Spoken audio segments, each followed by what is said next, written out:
States हैं, अगर आप ये नहीं लिखेंगे तो आपके नंबर नहीं कटेंगे, पर किताब में एक्वस का क्या मतलब है, लिक्विड का क्या मतलब है, वो समझने के लिए ये समझना आपको ज़रूरी है। पानी तो होता ही लिक्विड है, लेकिन लिक्विड में घोल के अगर कुछ बनता है तो उसके आगे हम एक्वस लगाते हैं, ठीक है ना।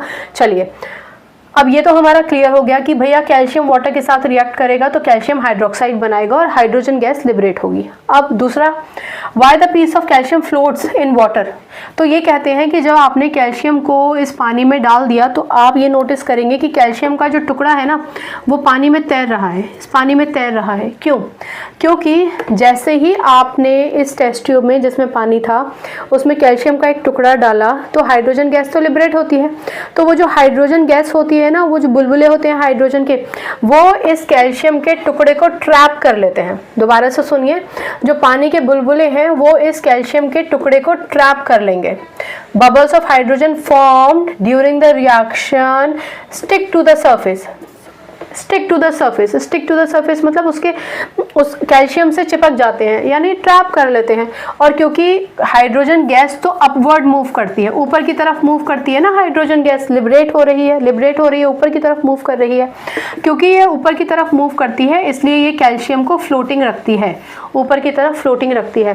जो गैस और ऊपर चली जाएगी वो तो एस्केप हो जाएगी और नीचे से और हाइड्रोजन गैस बनती आएगी जो इसको ऊपर की तरफ ही ट्रैप रखेगी, इसलिए हमें ऐसा लगता है कि कैल्शियम इसमें फ्लोट कर रहा है। ठीक, चलिए, इसका आंसर आपको मिल गया। ये सवाल हालांकि ज़्यादा पूछा नहीं जाता है लेकिन किताब में है तो आपको पता होना चाहिए रीज़न। फिर आ जाता है कि लेस वायलेंट क्यों है।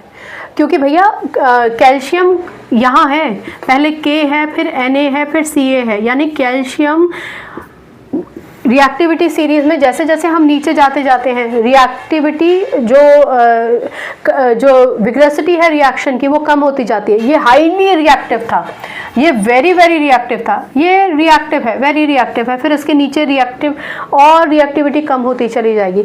तो क्योंकि कैल्शियम सोडियम या पोटेशियम जैसा बहुत ज़्यादा रिएक्टिव नहीं है इसलिए बहुत ज़्यादा हीट लिबरेट नहीं कर पाया, इसलिए बहुत ज़्यादा वायलेंट नहीं है। वायलेंट का क्या मतलब होता है? बहुत विग्रसली रिएक्ट करना।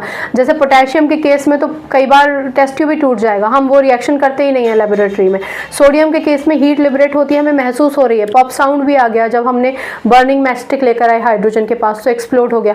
लेकिन इस केस में उतना स्पीड से रिएक्शन उतना विग्रस नहीं होता है, रिएक्शन वायलेंट नहीं होता है क्योंकि ये रिएक्टिविटी सीरीज में नीचे है, यानी कि कैल्शियम इज लेस रिएक्टिव। तो इसका आंसर क्या होगा? इसका आंसर होगा since calcium is less reactive as compare to sodium so the reaction is less violent. ठीक है ना। इसका दूसरा आंसर ये भी है कि सफिशिएंट हीट इज